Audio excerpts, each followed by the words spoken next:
بسم اللہ الرحمن الرحیم۔ السلام علیکم دوستوں، امید ہے آپ سب ٹھیک ہوں گے۔ Welcome back with new factor. تو الحمدللہ ابھی جو ہے میں جا رہا ہوں محفل نعت میں، تو انشاءاللہ آج محفل نعت سنتے ہیں۔ نعت خوان آ رہے ہیں ندیمہ وان، اور جو خطیب ہیں انیف قریشی صاحب آ رہے ہیں۔ انشاءاللہ ان دونوں کو آج لائیو سنتے ہیں۔ تو انیف قریشی صاحب جو ہیں وہ ہمارے گھر میں ہی آئے ہیں، کھانا پینا انہوں نے یہاں پہ ہی کیا ہے، تو انشاءاللہ بھی انہیں کے ساتھ چلیں گے محفل میں۔ محفل پاک میں پہنچتے ہیں تو پھر آپ کو وہاں پر جا کے محفل سناتے ہیں، تو انشاءاللہ ویٹ کریے گا، تو ملتے ہیں آپ کو محفل میں۔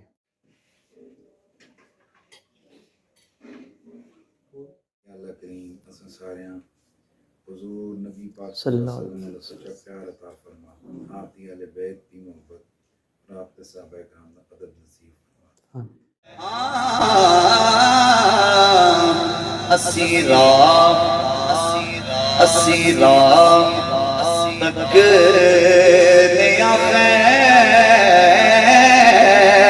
نیا بولو گے تسی دھیان کرنا گیا اسیرا تک نیا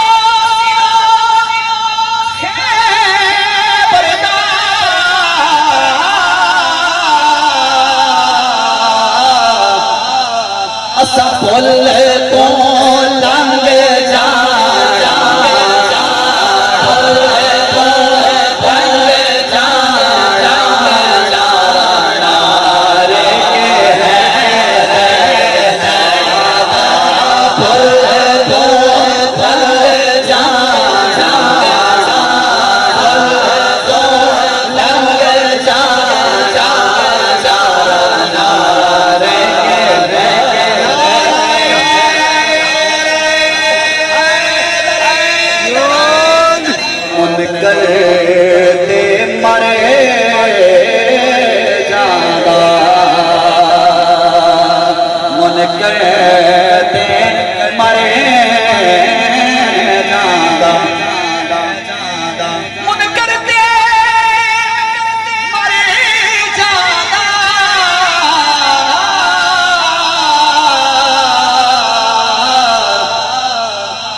ذکر علی سونے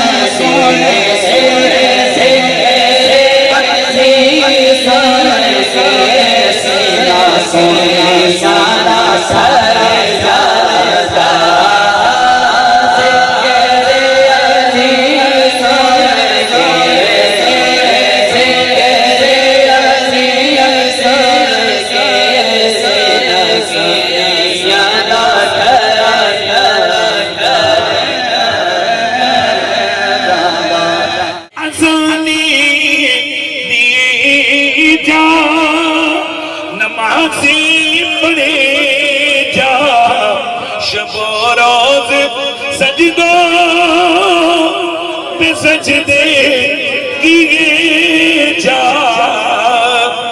سجدے کیے جا، اذانیں اسی کی نمازیں، ہاں اذانیں اسی کی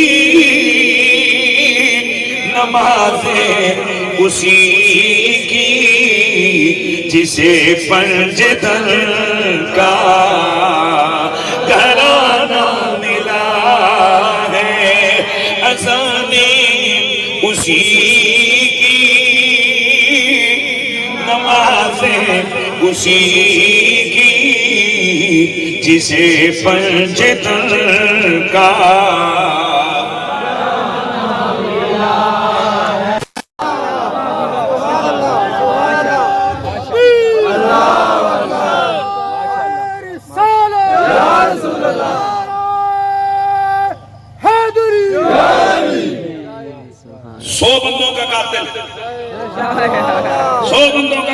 سنی ہوئی ہے نا حدیث 99 قتل کیے بھئی حدیث آپ سب نے بچے لیتے درجنوں دفعہ آپ نے سنی، ہر دفعہ رمضان میں مولانا صاحب آپ کو دوبارہ سناتے ہیں، ہر دفعہ سناتے ہیں، اور سنانے کا انداز اپنا ہوتا ہے۔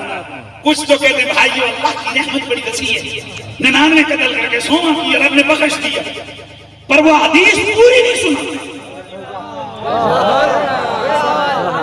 حدیث پوری نہیں سناتے۔ حدیث تو اس طرح ہے، 99 قتل کیے، بندے کے پاس گیا کہ یار کیا اللہ مجھے بخشے گا؟ اس نے کہا 99 قتل نہ بھاگ ادھر سے کہیں، مجھ میں بھی عذاب نہ دے، 99 قتل کون بخشتا ہے؟ اسے غصہ ہے کہ لگا پھر 100 سے اس کو بھی مار دیا، سینچری پوری کر دی قتلوں کی صاحب، سینچری۔ اور یاد رکھیے من قتل مومنا متعمدا فجزاؤہ جہنم خالدین فیہا، حدیث مبارکہ کے اندر آتے ہیں جو کسی مسلمان بھائی کی طرف اسلحہ سیدھا کرتا ہے، ابھی چلایا نہیں، چھری اسی آہنے نا اگاری، ڈنڈا اٹھایا، پتھر اگارا، اٹھایا، بندوق سیدھی کی، ابھی چلی نہیں، ابھی اٹھایا اسلحہ تانا کسی مسلمان بھائی پر، اعمال سارے ضائع ہو گئے۔ مذاق ہے یہ، بھئی مذاق ہے کہ بھئی جو مرضی ہے کرو، مونچھوں کو تیل لگاؤ، بالوں کو تا دو، اور جناب کسی کو گالی دینی ہے گالی دے دو، ڈنڈا مارنا ہے ڈنڈا مار دو، گولی مارنی ہے گولی مار دو، اور تم کہو کہ بھئی ہم دبدبے سے رہیں گے۔ اوہ یہ زندگی کتنے دنوں کی ہے وہ؟ پھر آگے ہزاروں لاکھوں سال تم نے اس قبر کے چند فٹ کے گڑھے کے اندر ہم سب نے گزارنا ہے۔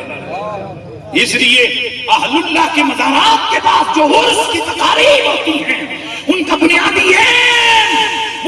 مقصد اصلاح ہے، یا عقیدے کی اصلاح یا عمل کی۔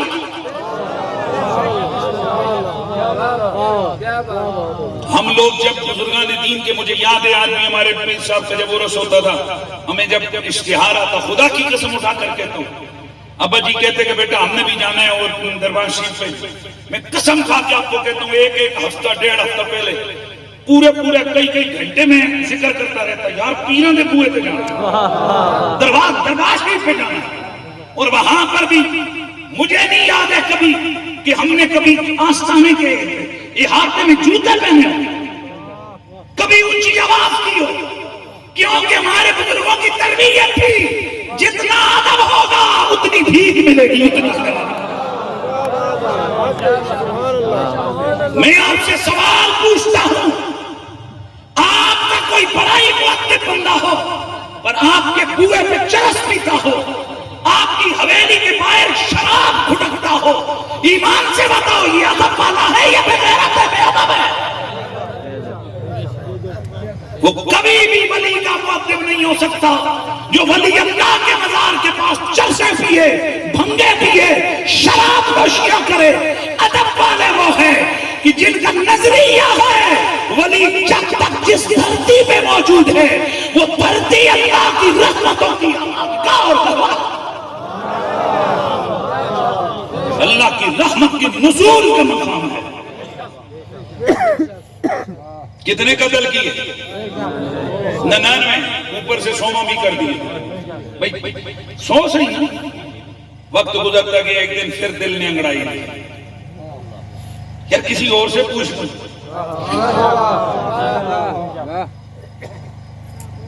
ایک بندے سے سوال کیا کیا اللہ میری خطاؤں کو معاف کر سکتا ہے؟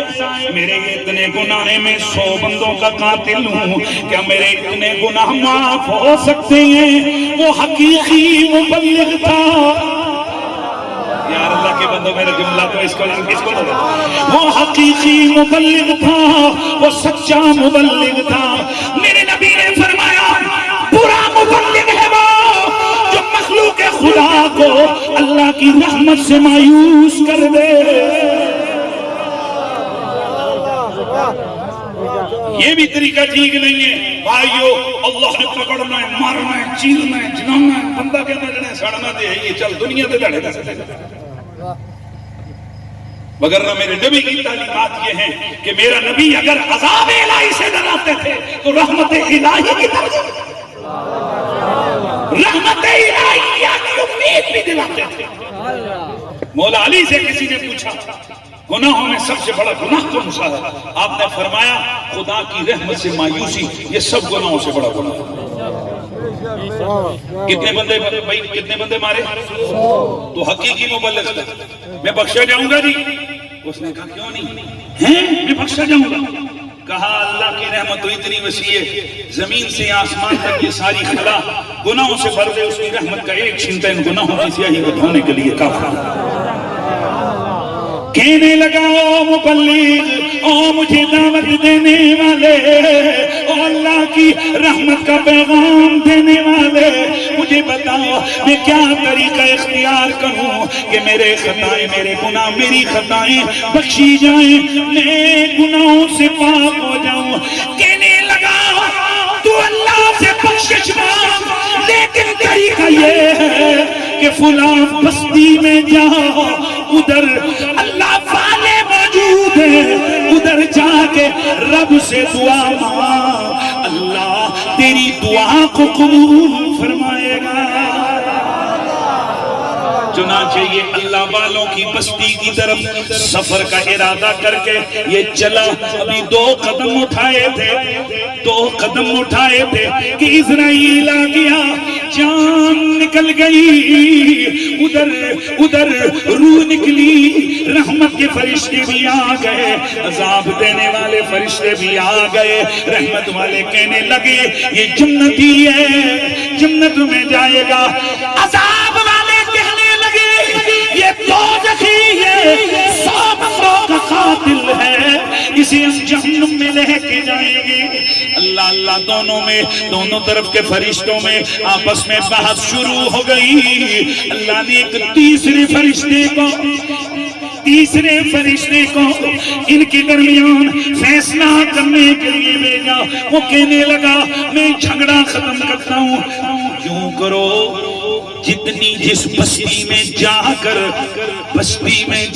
کر اللہ والوں کی بستی میں جا کر جدھر اس نے توبہ کرنی تھی ادھر کا فاصلہ یہاں سے وہاں تک ناپو، اگر اس کے اور اس بستی کے درمیان فاصلہ زیادہ ہے اور جو سفر اس نے طے کیا وہ کم میں، اسے جہنم میں لے جاؤ، اور اگر وہ کم میں طے کیا ہوا راستہ زیادہ ہے اسی ہاں جی چنانچہ جس گھڑی فرشتوں نے زمین کا ناپ کرنا شروع کیا تو حدیث میں آتا ہے جب یہ گرا تھا، مرنے والا تھا، تو اس نے آخری لمحے سینہ گھسیٹ کر ولیوں کی بستی کی جانب سینہ گھسیٹ کر یہ آگے ہوا۔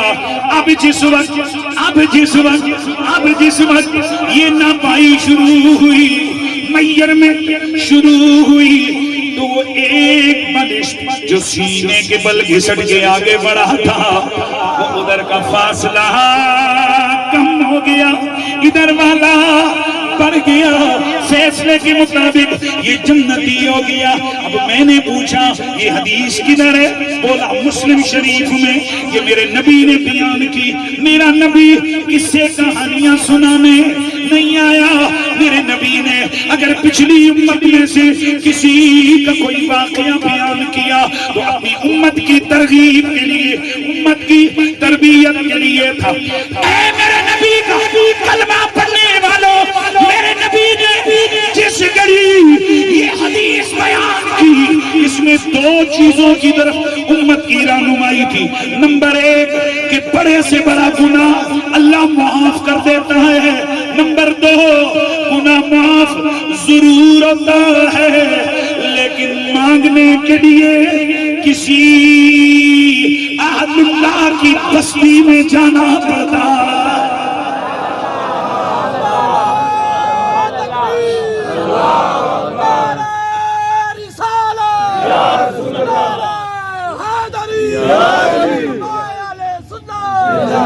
بنگیال شریف اور یا کولڑا شریف، ماڑا شریف اور یا کلیان شریف، بنگالی شریف ہو، سبحان اللہ کی آواز ہے، یا اجمیر شریف، یہ سارے بستیاں شریف اس لیے بنی۔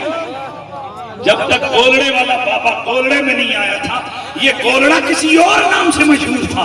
جب ڈیرا لگ گیا زہرا کے پتر، جب ڈیرا لگ گیا علی کے لخت جگر کا، جب ڈیرا لگ گیا غوث پاک کے بیٹے کا، اب قیامت تک کے لیے وہ کولڑا کولڑا نہیں رہا، وہ کولڑا شریف ہو گیا۔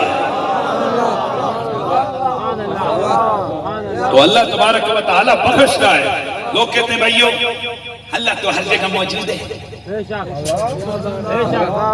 تو جب اللہ موجود ہے تو کسی ولی کی کیا ضرورت ہے، کسی نبی کی کیا ضرورت ہے، کسی پیر کی فقیر کی کیا ضرورت ہے؟ اللہ شرک سے زیادہ قریب ہے. تو وہی میری ایک بات کا جواب دو، شفا کون دیتے ہیں؟ رزق کون دیتے ہیں؟ پکا بولو سارے، پکا رزق کون دیتے ہیں؟ پکی گل ہے، دلیل لیا وَمَا مِن دَابَّةٍ فِي الْأَرْضِ إِلَّا عَلَى اللَّهِ رِزْقُهَا وَيَعْلَمُ مُسْتَقَرَّهَا وَمُسْتَوْدَعَهَا. توبہ توبہ جی، آیتیں قرآن کی موجود ہیں جی. زمین میں کوئی بھی چیز ہے رنگنے والی، کوئی چھپایا، اس کا رزق اللہ کہتے ہیں میرے ذمہ ہے. ایسا بھی نہیں ہے وہ جہاں پر لیٹا ہو یا کہیں پر رہ رہا ہو تو میں اس کے گھر کو پتہ بھول جاؤں. سیلاب ہوئے نا تو کئی گھروں میں چاروں طرف پانی تھا تو اندر محصور ہو گئے بچے اور عورتیں، تو بستی والے وہاں تک جا نہ سکے. کئیوں کو تو پتہ ہی نہیں چلے امدادی ٹیموں کو کہ ادھر بھی کوئی گھر ہے، تو چونکہ وہ جانتے نہیں تھے اس لیے وہ بھوک سے مر گئے، وہ بچے بھی اور نوجوان بھی. بعد میں پتہ چلو جی ہمیں تو پتہ ہی نہیں تھا. اللہ کہتے ہیں یعلم مستقرها ومستودعها. مجھے اللہ کی علم سے، اللہ کی نظر سے کسی کا کوئی ٹھکانہ پوشیدہ نہیں ہے. تو بھائی بتاؤ ہم سب کے رزق کی ذمہ داری کس کے؟ اللہ کے ذمہ کرم پہ. بولو کس کے ذمہ کرم پہ؟ اللہ کے. تو پھر دکان کیوں کھولتے ہو؟ تو نے ساؤنڈ کیوں لگایا بھائی؟ گھر میں آرام سے بیٹھ. کیوں کاروبار کرتے ہو جب اللہ نے رزق کا وعدہ کیا ہے؟ تو بتائیے اس کی جو صفت رزاقیت ہے وہ رزاق ہے. تو جب آپ دکان کھولتے ہو تو کیا یہ اس کی رزاقیت کو چیلنج ہے؟ بولو. ایک دجلے نہیں بولتے ہو تو پھر میں نے بڑی پریشانی ہے. کیا یہ اللہ کی صفت رزاقیت کو چیلنج ہے؟ نہیں ہے نا، یہ اللہ کی رزاقیت کو چیلنج، بلکہ یہ اس کی وہ جو تقدیر ہے نا، تقدیر ایک ہوتی ہے مبرم اور ایک ہوتی ہے معلق. مبرم تو یہ جو ہوگا وہ اٹالے وہ ہو گیا، لیکن معلق یہ کہ یہ کیا تو ایسا ہوگا، یہ نہ کیا تو ایسا نہیں ہوگا. تو یہ دنیا میں جتنے بھی کام ہوتے ہیں، علاج ہوتا ہے، یہ دکانیں کھلتی ہیں، یہ سب اس تقدیر معلق کی تلاش میں. کہ کیا پتہ میرے نصیب میں لکھا ہو کہ اگر اس نے کاروبار نہ کیا تو یہ ایسا رہے گا، اور اگر کاروبار کیا تو امیر ترین بندہ بن جائے گا. اگر ایسا ہو تو یہ اس کی تلاش کے لیے ہوتا ہے. تو اب اس کا مطلب یہ ہوا رزاق اللہ ہے، لیکن ہم جو کام کر رہے ہیں رزق کمانے کے لیے کبھی امریکہ جاتے ہیں، کبھی انگلینڈ جاتے ہیں، کبھی مڈل ایسٹ جاتے ہیں، کبھی کراچی جاتے ہیں، کبھی لاہور جاتے ہیں. تو ہماری جو محنت ہے یہ اس کی صفت رزاقیت کے خلاف نہیں ہے، اس کی توحید پر کوئی فرق. اسی طرح اللہ تعالیٰ شفا دیتا ہے، ہر بیماری کی شفا بولیے اللہ کے پاس ہے. قرآن میں اللہ وحدہ لا شریک بڑا واضح طور پر فرماتا ہے کہ میں ہوں امن یجیب المضطر اذا دعا ویکشف السوء. میں ہوں برائیوں اور بیماریوں کو دور کرنے والا. میں ہوں کسی کی بھی پکار کو سن کر اس کو عطا کرنے والا. تو میں آپ سے پوچھنا چاہتا ہوں بیماریوں کو شفا دینے والا کون ہے؟ اللہ. اللہ شفا دیتا ہے، اللہ شفا دیتا ہے. تو ڈاکٹر سے ٹیکے کیوں لگواتے ہیں؟ کہتے ہیں شفا تو اللہ دیتا ہے، ڈاکٹر کا ٹیکہ یہ ذریعہ لگ گیا.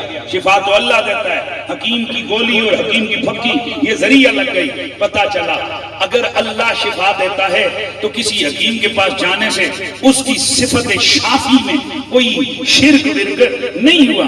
اسی طرح کرم اللہ کرتا ہے، کرم اللہ کرتا ہے، رحم اللہ کرتا ہے. جیسے شفا اللہ دیتا ہے، کبھی ڈاکٹر کبھی حکیم کے پاس جاتے ہو، ویسے کرم اللہ کرتا ہے. کبھی دربار نبی میں جاتے ہو، کبھی دربار علی میں جاتے ہو، کبھی دربار ولی میں جاتے ہو.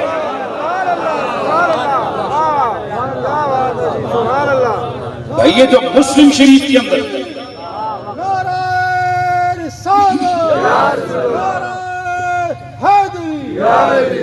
اب یہ لوگوں کے دماغوں میں ڈالنا کہ یہ بابے کیا ہیں، بابے کچھ بھی نہیں ہیں. ارے